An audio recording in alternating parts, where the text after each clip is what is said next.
Hello അസ്സാം വലൈക്കും. അങ്ങനെ ഡൽഹി എത്താൻ പോകണമെന്നുള്ള അനൗൺസ് ഇങ്ങനെ പറയുന്നുണ്ട്. ഇനിയിപ്പോൾ ഡ്രൈവറാ അത് പറയണേ, ഇരിക്കണ ചെക്കനാ പറയണേന്നറിയില്ല. എന്തായാലും ദിവസം ഇറങ്ങി ഇങ്ങനെ നിൽക്കുന്നുണ്ട്. എന്നോടും ഇങ്ങനെ ഇറങ്ങി വരാൻ പറഞ്ഞു. അങ്ങനെ ഞങ്ങൾ ബസ്സൊക്കെ ഇറങ്ങിട്ടോ. നേരം വെളുത്ത് വരുന്നേ ഉള്ളൂ.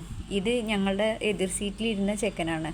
ഓന് വഴി ചോദിക്കുകയാണ്. ഞങ്ങൾ തന്നെ വഴി തെറ്റിയോന്നറിയില്ല. കാരണം ബസ് ഞങ്ങൾ പറഞ്ഞ ഭാഗത്തേ നിർത്തി തന്നില്ല. ഒരുപാട് ദൂരം നടക്കാനുണ്ട് ഓട്ടോയ്ക്ക്. ഞാൻ കണ്ണൊക്കെ ഇങ്ങനെ തുറിപ്പിച്ചിട്ടാണ് നടക്കണത്. നേരം വെളുത്ത് വരുന്നേ ഉള്ളൂ, കണ്ടല്ലോ. അതിൻ്റെ ഇടയിൽ എന്താ പറയുക, ഫ്ലൈറ്റ് അങ്ങനെ ആകാശത്ത് കൂടെ പോകുന്നുണ്ട് കേട്ടോ. ഇതൊന്നുമല്ല വഴി പറഞ്ഞിട്ട് ഉഷ് മുന്നിൽ നടക്കുന്നുണ്ട്. രാവിലെ തന്നെ നല്ല എനർജി കിട്ടിക്കണു ഉഷിന്. എനിക്കാണെങ്കിൽ എന്താ പറയുക, ആകെ ടയേർഡായിട്ടാണ് വരുന്നത്. അറിയില്ല എന്തോ. ഇത് കണ്ടോ, ഈ റോഡിൻ്റെ അപ്പുറം എത്താനുള്ള എളുപ്പ വഴിയാണ് ഇത് കേട്ടോ.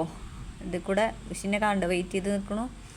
ഇത് കൂടെ വേഗമാണ് അപ്പുറത്ത് കിടക്കാൻ. ഈ ടേൺ അടിക്കാതെ അപ്പുറത്ത് കൂടെ കിടക്കാം ഈ വഴി കൂടെ. അങ്ങനെ അത് കൂടെ ഞങ്ങൾ ഈ വഴിയിൽ തന്നെ എത്തി, റോഡിൻ്റെ ഇപ്പുറം എത്തി. ഇനി ഞങ്ങൾക്ക് ഓട്ടോ കിട്ടാൻ എളുപ്പമാണെന്ന് പറഞ്ഞു. അങ്ങനെ ഓട്ടോക്കാരനോട് വില പേശിയിട്ട് ഓട്ടോയിൽ കയറി. ഞങ്ങളുടെ സ്ഥലം, അതായത് ഞങ്ങളുടെ റൂമിരിക്കുന്ന ഭാഗത്തിന് എന്താ പറയുകയെന്നറിയോ, മഹിബാൽപൂർ എ ബ്ലോക്ക്. അങ്ങനെ എനിക്കത് പടിഞ്ഞു കേട്ടോ. പിന്നെ അങ്ങനെ ഞങ്ങൾ പോയിക്കൊണ്ടിരിക്കുകയാണ്. അങ്ങനെ റൂമെത്തിയിട്ട് ഞാൻ ആദ്യം പറഞ്ഞത് എന്താ അറിയോ, ചായ. ഇത് വേഗം ബാത്റൂമിൽ പോയി കിടന്നുറങ്ങി. ഞാൻ ഈ 2 ചായ ഞാൻ കുടിച്ചു. ഞാൻ പറഞ്ഞില്ലേ, കൊറിയൻ സ്പൈസിന് അതിൻ്റെ കുറച്ച് ബാക്കി ഇവിടെ റൂമിൽ വെച്ചിട്ടാണ് ഞാൻ പോയിരുന്നത്. അതും കൂട്ടിയിട്ട് ചായ കുടിച്ചു. അത് കഴിഞ്ഞിട്ട് പിന്നെ എന്ത് ഓർഡർ കൊടുത്തു, മസാല ദോശ ഓർഡർ പറഞ്ഞു. അതിൻ്റെ ഉള്ളിൽ കണ്ടില്ലേ മസാല, പക്ഷേ മുരുമുരാന്നുണ്ട്. ടേസ്റ്റൊക്കെ രസമുണ്ട്. ഇവിടെ ആകെ എനിക്കിഷ്ടമുള്ള ഭക്ഷണം എന്ന് പറയാൻ ഒന്ന് ഇഡലി, ഒന്ന് ഈ മസാല ദോശ, പിന്നെ ഒന്ന് ചപ്പാത്തി. അതൊക്കെ അടിപൊളിയായിട്ട് കഴിച്ചു കഴിഞ്ഞു കേട്ടോ. പിന്നെ റൂം ബോയ് എടുത്ത് ഞാൻ എണ്ണയും സോപ്പും ഓർഡർ പറഞ്ഞിരുന്നു.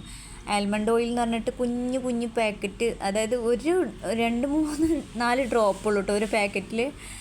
അത്രേ അങ്ങനത്തെ പാക്കറ്റാണ് കൊണ്ടുവന്നത്. പക്ഷേ എൻ്റെ ഇടയിൽ വണ്ടി നോക്കാൻ പോവുകയാണ് പറഞ്ഞിട്ട് ഡ്രസ്സൊക്കെ മാറ്റി ഓക്കെ അല്ലേ എന്ന് കണ്ണാടിയിലൊക്കെ നോക്കി സുന്ദരനായിട്ട് പോയിട്ടുണ്ട്. പിന്നെ മെനു കാർഡ് ഇവിടെ ഉണ്ടാവുകൊണ്ട് എനിക്ക് കുഴപ്പമില്ല. ഞാൻ എൻ്റെ ഇവിടെ ഈ ടർക്കി വിരിച്ചിട്ടാണ് നിസ്കരിക്കൽ. എൻ്റെ കുളിയും നിസ്കാരമൊക്കെ കഴിഞ്ഞപ്പോഴേക്കിനും ഞാൻ ഫുഡ് ഓർഡർ പറഞ്ഞിരുന്നു. ചോറും കേടും പിന്നെ സാലഡും. അപ്പോൾ സത്യം പറയാലോ, ഈ സാലഡിൽ ഈ പച്ചമുളക് കഴിച്ചിട്ടാണ് കേട്ടോ ശരിക്കും പറഞ്ഞാൽ ഞാൻ ചോറൊക്കെ ഫിനിഷാക്കിയത്. കാരണം ഞാൻ പറഞ്ഞില്ല, ഇവിടുത്തെ ഒന്നും എന്തോ എനിക്കിഷ്ടപ്പെടുന്നില്ല, അറിയില്ല. ഇനിയിപ്പോൾ എന്തായാലും ശരി, ഞാൻ എന്താ പറയുക, പാമ്പിൻ്റെ നാട്ടിൽ ചെന്നാൽ നടുക്കഷ്ണം കഴിക്കണം എന്ന് പറഞ്ഞ പോലെയാണ്. പച്ചരി ചോറിൽ തൈരൊക്കെ കൂട്ടി കുഴച്ച് സാലഡും പിന്നെ പച്ചമുളകൊക്കെ കൂട്ടി അടിപൊളിയായിട്ട് കഴിച്ചു. എന്തായാലും ശരി, ഫിനിഷ് ചെയ്തു കേട്ടോ, ചോറ് ഫിനിഷ് ചെയ്തു. അത് കഴിഞ്ഞിട്ട് ഞാൻ നാളെ നോമ്പെടുക്കുക എന്ന് പറഞ്ഞിരുന്നു ഉഷിനോട്. ഉഷി വന്നപ്പോൾ ഇത്ര ഫ്രൂട്ട്സൊക്കെ കൊണ്ടു, പഴമൊക്കെ. എന്താണെന്ന് വെച്ചാൽ പെൽച്ചക്ക് കഴിക്കാൻ സുബൈക്ക്.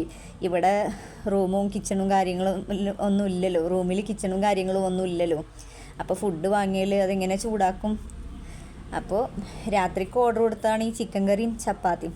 ഞാൻ പറഞ്ഞില്ലേ, ശരിക്കും പറഞ്ഞാൽ ഈ ചപ്പാത്തിയുടെ കൂടെ ശരിക്കും പറഞ്ഞാൽ എനിക്കിഷ്ടം ദാൽ കറിയാണ്, ആ പരിപ്പ് കറി. എന്തായാലും ശരി, ഇത് അടിപൊളിയായിട്ട് ഇതും ഞങ്ങൾ കഴിച്ചു. അപ്പോൾ ഇൻഷാ അല്ലാ നാളെ കാണാം. ഇത് ചാനൽ കാണുന്നവരൊക്കെ ഒന്ന് സബ്സ്ക്രൈബ് ചെയ്യണം കേട്ടോ. Okay, bye, ta-ta, see U.